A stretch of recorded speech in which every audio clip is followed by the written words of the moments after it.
आपने रचित किया है, ये इस पीढ़ी के ऊपर आपने एक मेहरबानी मेरे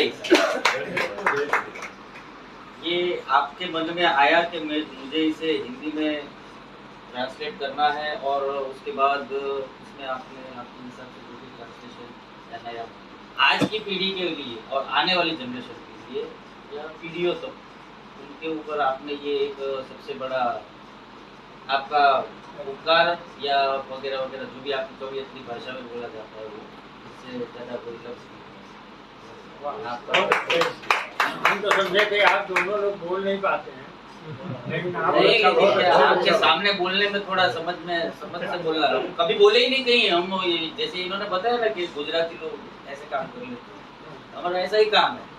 हम मंच पे आके नहीं बोलते, लेकिन मंच के नीचे हम पब्लिक खड़ी करा के चले जाते हैं। मैं आपको करेक्ट करूंगा, परमेश्वर है भगवान जिसको हम बोलते हैं, सबको समान रूप से भेजता है। भेदभाव हम इंसानों ने किए, तो विद्वान आप भी उतने ही हैं जितना मैं हूँ, जितना ये है, कोई कमी नहीं है। नहीं सर, ऐसा नहीं है, भेदभाव वाली बात नहीं कर रहा हूँ। आप मंच पे बोल सकते हो, मैं नहीं बोल सकता। आप सुनिए, मैं उसमें एक करेक्शन कर रहा हूँ, है ना, वही कह रहा हूँ। हर किसी कुछ क्वालिटी आप में ऐसी होगी जो मुझ में नहीं है, और मुझ में जो वो तो सब संपूर्ण है, कोई कम नहीं। थोड़ी सी शर्म रहती है ना बोलने के बारे में। मैं बताती हूँ, देखिए जो भरा घड़ा रहता है वो ठोकने पर आवाज नहीं करता।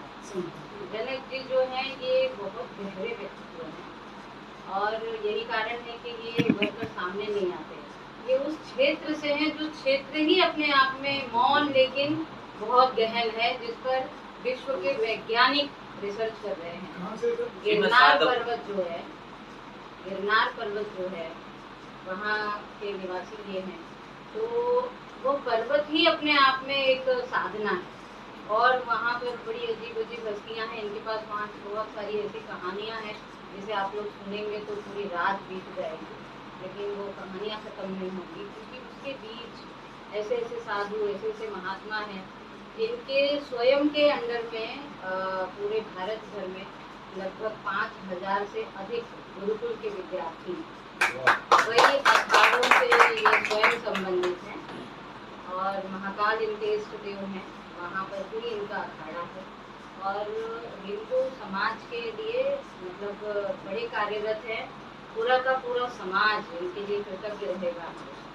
चलिए, हम आपको आज की प्रमुख वक्ता को मैं चाहूँगा कि अपने जारी वक्तव्य से ही अब अपना वक्तव्य प्रारंभ कर दें और अपनी बात मैं इनके विषय में थोड़ा सा एक बार और बता दूँ। 3 डिग्री कॉलेजेस में प्रोफेसर रही हैं, बहुत अच्छी कवियत्री हैं, हम लोगों ने मंचों पर कई बार कविताएं साथ में पढ़ी हैं। कई आलेख इनके जो है यूनिवर्सिटी में कोर्स में चलते हैं और स्वयं कई NGO नील गगन या नील कमल जो बताएंगे वो NGO इनका है जिसमें ये समाज का काम करती हैं और बहुत क्षेत्रों से जुड़ी हुई हैं और साहित्य तो इनका वो है प्रमुख। तो और धर्म पर आख्यान मैं दावे के साथ बोलता हूँ कि यहाँ पर जितने लोग हैं उनसे सबसे ज़्यादा एवं मेरे और सुशील जी से भी ज़्यादा धर्म पर इनकी व्याख्याएं, पुराणों वेदों पर इनका अध्ययन, उपनिषदों पर इनके आख्यान, वो हम तो उनका 1-2% हैं, ये बहुत जानकार हैं, शायद PhD भी इनकी इसी विषय पर है। तो मैं प्रोफेसर नीलिमा दुबे से कहूँगा कि वो अपनी बात जारी रखिए वक्ता के लिए। को प्रणाम।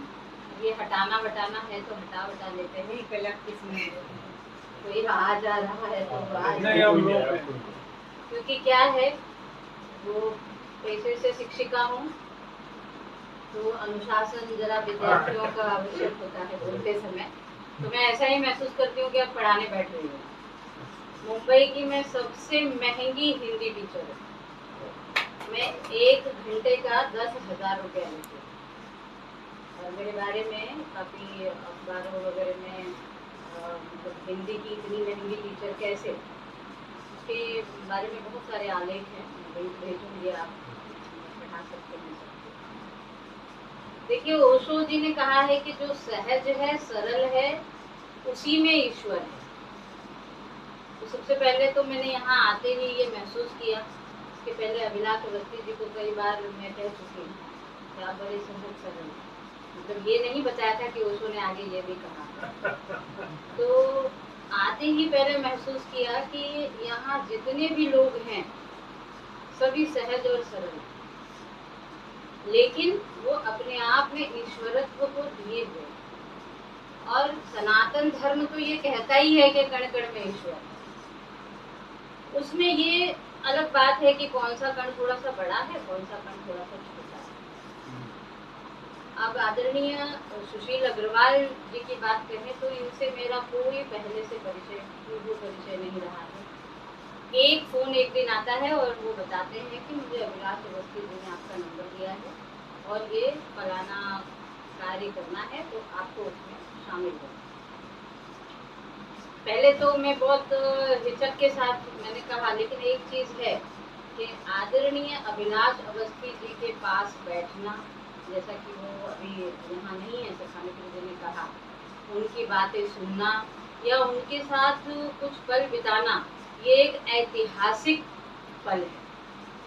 क्योंकि आप साहित्य के एक शेर है उर्दू का कि गालिब ये कहते हैं कि सदियां कभी याद करेंगे कि हम गालिब के साथ बैठे थे।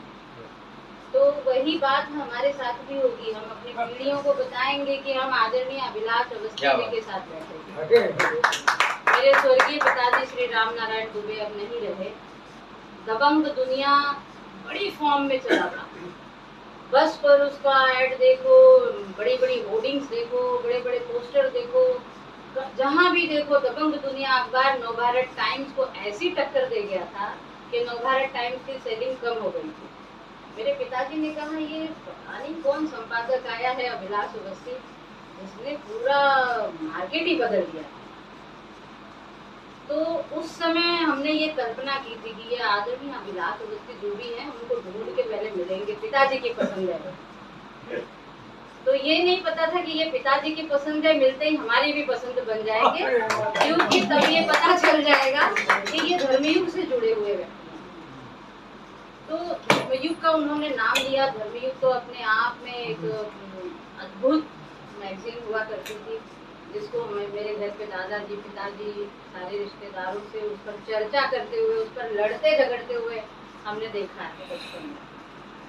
तो ये एक जो साहित्य हमने जिया है, ये बिल्कुल सही बात है। आज हमारे पास में जब पुष्पा भारती जी के साथ बैठती हूँ तभी भी मुझे बड़ा गर्व अनुभव होता है, और मैं बार बार अपनी बुआ को, चाचा को, सभी को फोन करके बताती हूँ कि आपको पता है मैं पुष्पा भारती जी के साथ बैठ कर आई हूँ। या इस तरह के जो भी साहित्यकार अब हैं, सुधा जी हैं वगैरह, लेकिन उनमें सबसे वरिष्ठ अभिलाष अवस्थी जी हैं।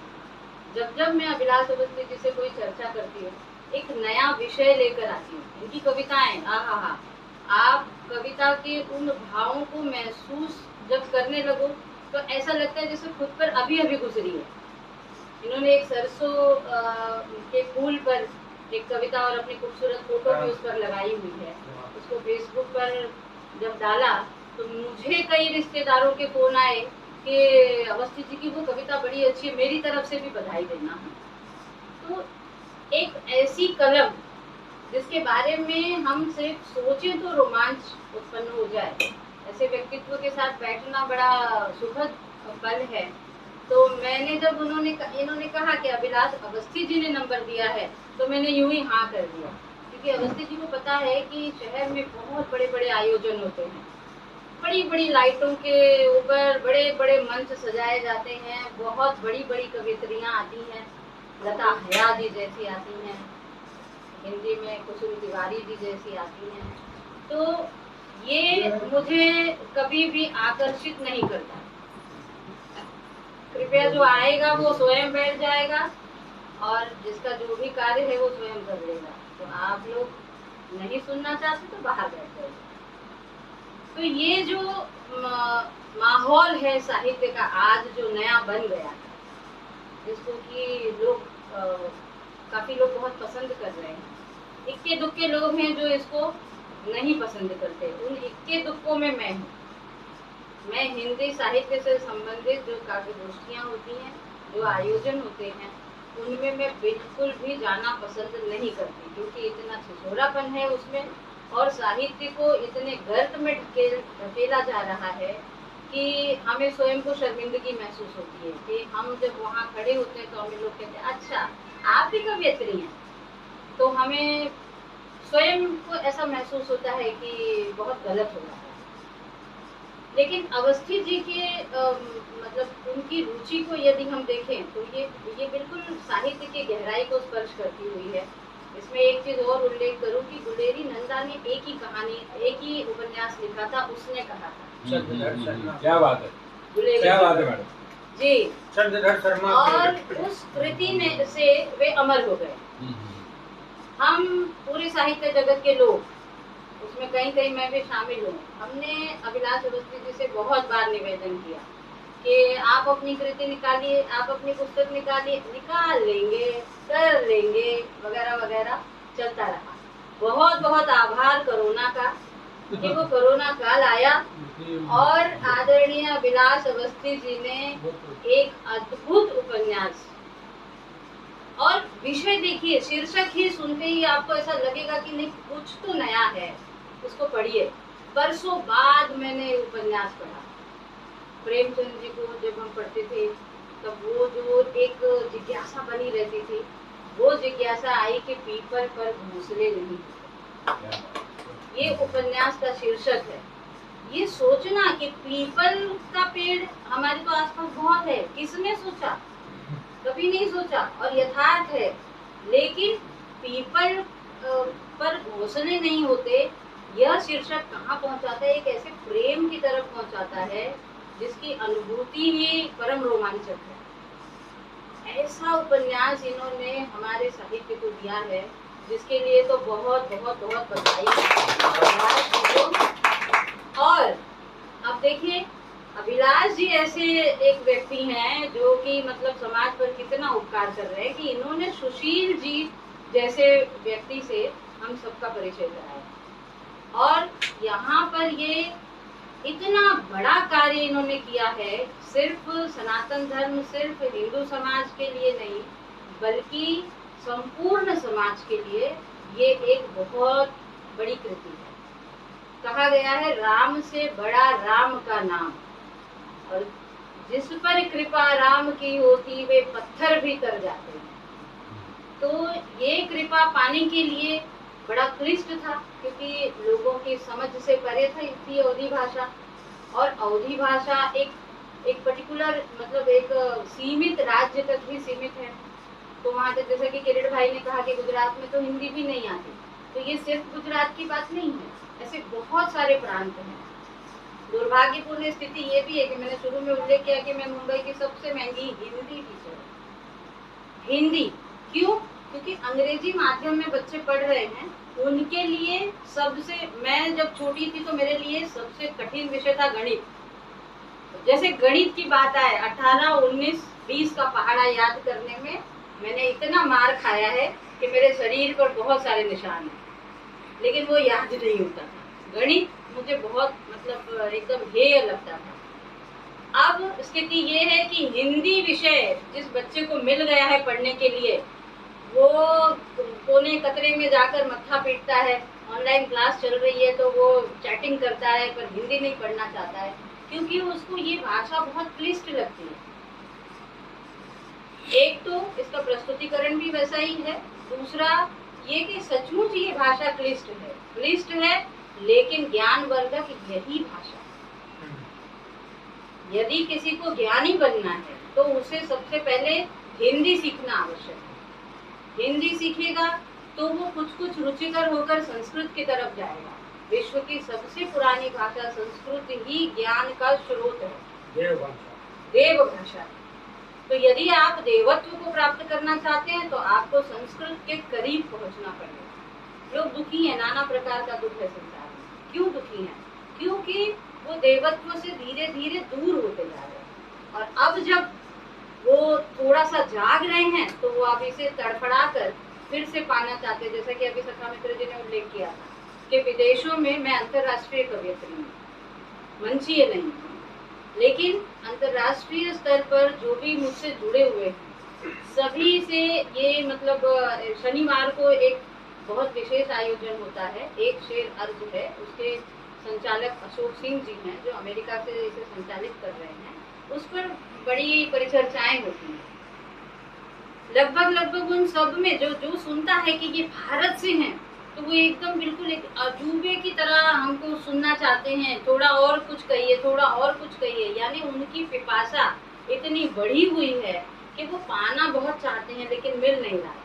तो उसमें ये सुंदरकांड हिंदी में आ जाना, इसका प्रचार प्रसार यदि भारत में हो रहा है, ये तो कोई बहुत बड़ी बात नहीं होगी। लेकिन जैसा कि आपने बताया कि इसे विदेशों तक पहुंचाना, और वैसे भी सनातन धर्म का तो वसुधैव कुटुंबकम नारा ही है, तो चारों तरफ सभी को सुखी बनाने के लिए ये आवश्यक था, बहुत आवश्यक था।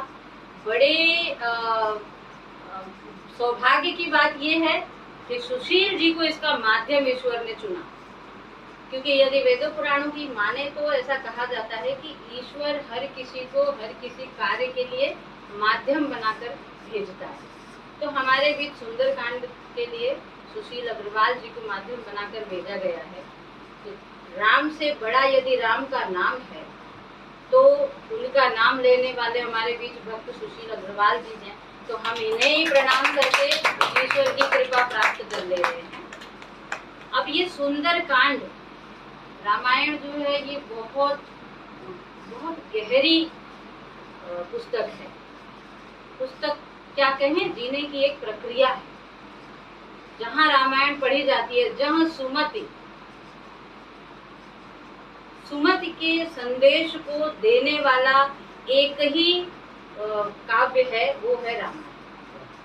सभी घरों में बिल्कुल गीता, बेशक आप निराश नहीं होइएगा, मैं गीता की भी समर्थक हूँ, लेकिन गीता जितनी आवश्यक है, रामायण उससे कहीं ज्यादा आवश्यक है। कौन ऐसा भाई होगा जो राज्य के लिए लड़े जा रहा है कि नहीं भाई तू ले, नहीं भाई तू ले? कहाँ ऐसा देखने को मिलेगा विश्व में? कौन से ऐसे देश की कौन सी ऐसी मिसाल है कि जिसमें ये देखने को मिल रहा है कि पुत्र माँ से इसलिए लड़ जा रहा है कि तुमने मेरे लिए राज्य क्यों मांगा? जहाँ कैकेयी